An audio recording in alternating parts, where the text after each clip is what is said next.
What's up, guys? Welcome to Daily Dose of Reddit. This is your host that figured out how to reposition his mic so I can get less plosives like that.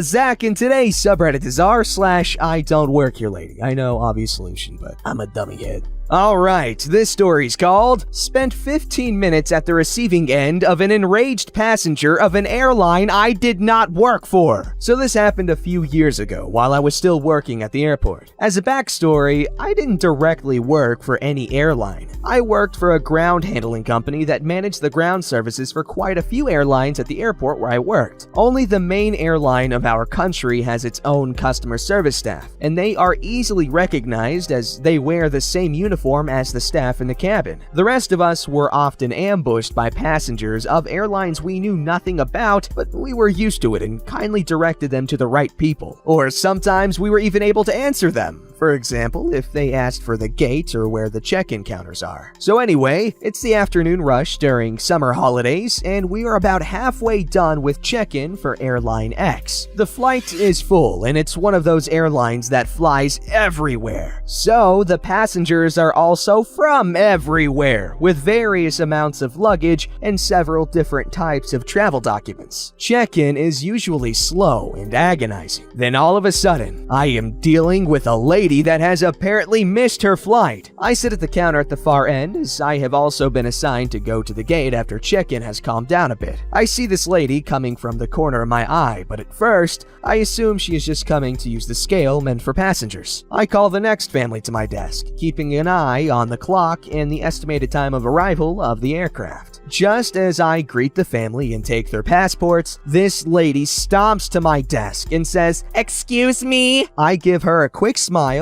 and say, "I'm sorry, the end of the line is that way," as I now think she's one of our passengers. No, I'm flying to Intercity with Airline Y.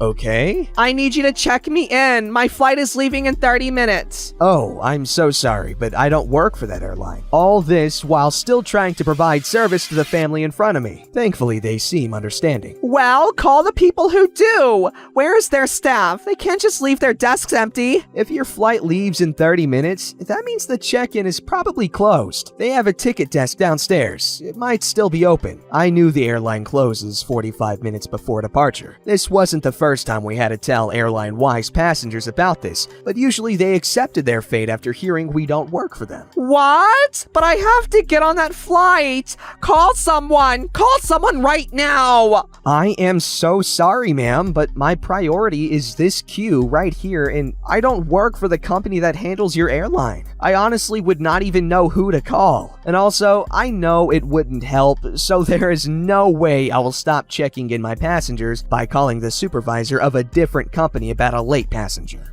"You take my bag then!" She screams and literally just dumps her bag on my belt that is moving because I just sent the family's 2 bags forward. I managed to grab it before it disappeared without a tag, and it's so heavy I nearly tip over in my heels as I drag it back to the scale. "Ma'am, I can't send your bag forward without a tag." "Tag it then." "I can't. As I have said, I don't work for Airline Y. I have no access to their system, nor do I know if they even take last-minute bags." "It's the same belt. Their check-in is right there. You all use the same computers. Just take my bag or I want to talk to your manager." At this point, she is loud enough that my colleague at the next desk is calling security, and she attracts the attention of my check-in supervisor. I send the family at my desk on their merry way. They thank me and wish me good luck, but I can't call in the next customer as this lady is now in front of my desk, pointing at me and accusing me of bad service and screaming how she has to be on the flight and how I was just stuck up and high on power. I open the app on our computers that allow us to see the boarding status of all flights,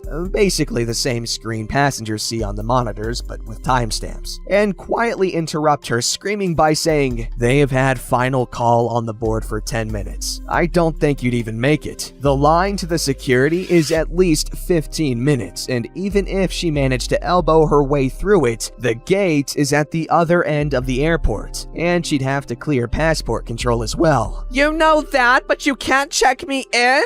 she then screams. My supervisor is now actually on the phone with the company that handles Airline Y and tells the lady once she has hung up that, yeah, they close 45 minutes before departure. And now we have to listen to the lady absolutely lose her crap about how no one told her and she will sue all of us. By now, the aircraft status has changed to approaching, which means that since the check-in is, by some miracle, winding down, I'm supposed to close my desk and go help the rest of the staff prep for deboarding and boarding. I look at my supervisor, who promptly tells the colleague who called security to close up and go in my stead, as the lady is not done. When she sees security arriving, she blows up to an actual tantrum like a 5-year-old, stomping her foot and slapping my desk, even kicking her luggage as if trying to force it to the black belt. We let the security escort her a little farther away, but she is still yelling at me and my supervisor how Airline X and Y both suck and how we should be ashamed of ourselves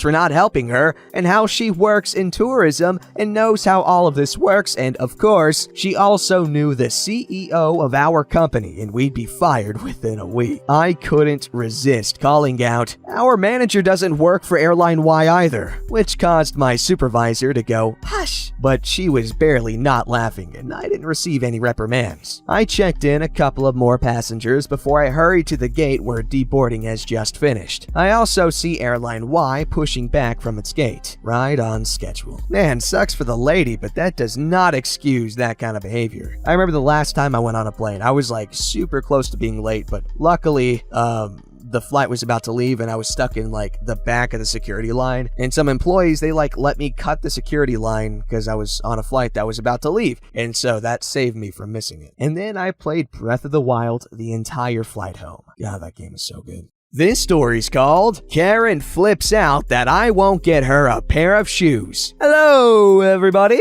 Never expected to be posting here. So this just happened a few hours ago now, and I still can't get over the absurdity of it all. I don't post often, so please tell me if I formatted wrong so I can fix it. Now, before the story, a little bit of setup. Since lockdown has happened, I've been going on walks every day so I can get exercise. Also because I need to walk my dogs. I don't have a lot of shoes as I don't have a lot of money, and so I try to limit excessive amounts of stuff. Lockdown has been really relaxed in my country as the cases are average around 28 a month. Last month, cases plummeted from 1,500 to around 400 near to the end. I recently sold some old tech so that I could get some money to buy some new shoes, as my old shoes have a few holes in the sole. I managed to make around 80 pounds from selling, and so I was going to buy some decent shoes that wouldn't wear out. Now, to get into the story, I had gone to Sports Direct to get a nice pair of shoes, as I know they have some really good deals on at the moment near me. Now, the uniform for Sports Direct is a black polo shirt with white stripes and the logo on the back, an optional hoodie, and any pair of dark trousers or jeans, preferably black. I decided to wear my Adidas. Is it Adidas or Adidas? I guess Adidas sounds more right, but I just grew up calling it Adidas. So, Adidas polo shirt that my dad had given me, since it didn't fit him anymore, and a pair of maroon jeans, along with my very worn workout shoes. I had found a pair of walking boots that were pretty expensive, and I was having a look at them. Asked about them, but then found that they didn't have my size, so I went to go put it back on the shelf. Enter Karen. Karen spinning me around by the shoulder. Excuse me? In that typical snotty tone. I have been waiting for ages for service. Now, do you have these shoes in a size of 6? Obviously alarmed. Sorry, can you please not touch me? Also, I don't know if the store does. What the hell do you mean you don't know if the store does? It's your duty to know. Now go serve me and check if you have a size 6. No, it's really not. Also, where is your mask? It's mandatory to wear one in stores, you know. No. I can't wear a mask. I can't breathe. It covers my nose. How would I be able to breathe? Just give me my size 6 shoes already, goddammit. No, I was getting irritable at this point. I hadn't slept that well as it was too hot and I didn't have a fan. Oh, I forgot to mention, I'm a 15-year-old girl that is 5 foot. Do you see a small problem? I have a baby face anyway, and sure, my mouth and nose was covered, but I didn't look a day past 13 at max. Please, miss, I'm 15 years old. I'm just here to get a pair of shoes for myself. Karen almost hissing at this point. You liar! You obviously work here. I saw you put a pair of shoes back on the shelf, and you're wearing the shirt. Don't you dare lie to me! Oh my god. I'm done with being polite. I've tried to tell you that I don't work here. I'm 15 years old and I'm a customer. How narcissistic are you that you think everything you think is right? Karen, with a mouth as wide as a snake's. How dare you speak to me like that, Missy? I'll have you fired for that! Now call your manager over with your radio. Looking down. Oh look, I have no radio. Doesn't that indicate something to you? By now, the few people that were in the store were looking over, and an employee had come over. Excuse me, what's going on and how can I help? This disrespectful young girl has refused to give me the size I requested and is insulting me. I demand to talk to the manager and talk about getting her fired. Employee then looks to me, staring at me for a few seconds with a confused look on his face before he looked back to Karen. I'm sorry, miss, but she doesn't work here. Also, where— No. You can't just cover for your friend when she did something wrong. Get me the manager. Karen went into an absolute tantrum, stomping her foot and not listening to anybody that tried to talk to her. Reluctantly, after a few seconds, employee walked off to find his manager. Karen noticed and then looked to me with a grin that looked like she thought she won. The floor manager then came over about a minute later, and at this point, I had found a pair of shoes that I was gonna buy, so I was holding the shoe in my hand. Sorry, miss. I was told to come over here to resolve the issue, but I'm afraid I can't have you in the store without a mask. Do you have one on you? If not, you can buy one for £2. No! I won't wear one when I can't breathe in it. Now, do something about this disrespectful young girl. Karen pointed to me. Manager looked to me holding the shoe, then turned his attention to me. Hi there. Did you need something? I had just come here because I needed a new pair of shoes. Do you have these in a size 5? I showed him the shoe and Karen went into an absolute frenzy. Manager completely blanked her and went on one of his devices to see what they had in stock. Karen was going ballistic, yelling all sorts of curses at me, the manager, the store, everybody. Yes, we do. Would you like to meet me at the counter? I'll get you the pair and box them for you. Manager had told employee to call the police to escort Karen out, and what ended up happening is that Karen not only got kicked out, she got fined for not wearing a mask too. I think she ended up going back to the police station, and I ended up getting a small discount on my shoes for what I put up with. I was talking with manager, and he ended up joking that I should work for them because of the shirt. I just need to get new trousers. That was the end of the story pretty much. I even had enough money to go to the Subway nearby, so I got myself a sub, cookie, and drink. I think I'll have to thoroughly clean my shirt though after Karen put her disgusting hands on it. Sorry this was so long. Thanks for reading this all the way through if you do. And thank you for sharing your story. That Karen was just freaking wild. Who thinks it's okay to yell at a 15-year-old girl? That must have been kind of scary. Alright, this story's called Woman Berates Me at 3 a.m. for Not Doing My Job. So I was working at a supermarket, doing night fill, stocking shelves after hours. One night, we ran super late as we were short-staffed. I didn't finish until about 2:30 a.m. After I left, the only place open for food was a 24/7 fuel station across the road that had a Subway. So I said hi to the staff, I was regular, and got my sub, and put in my headphones while I ate. I was just kinda zoning out as I had just finished a 9-hour shift, so I was a little slow. A woman came in and went up to the fuel counter. The server was not there. It's 3 a.m., they have a bunch of other jobs to do out back, and they have a buzzer on the counter. So she's obviously seen me and moves closer. I'm oblivious, listening to my audiobook. I look up when she's towering over me, glaring. She says something. I take my headphones out. Sorry? I don't mean to interrupt you.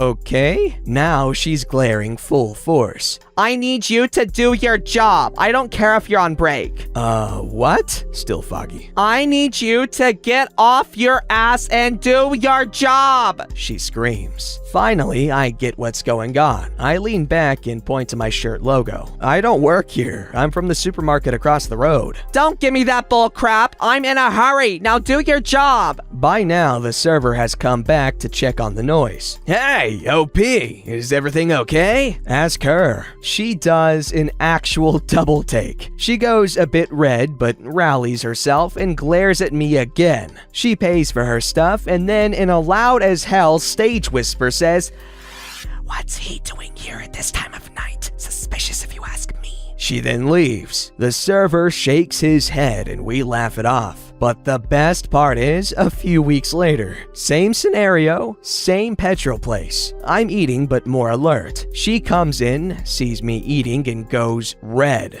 "Hey server, that crazy woman is back." I then nod at her. "Can I help you with anything, ma'am? I don't work here, but I know how upset you get with the truth, so maybe I can pretend? Do some roleplay, if that would help." The server comes out, she buys some gum, and leaves, never saying a word. Her face bright red. Okay, so all Karens should just donate their eyes because they obviously aren't using them. And their brains too. Don't forget to like, subscribe, and hit that bell to never miss an episode.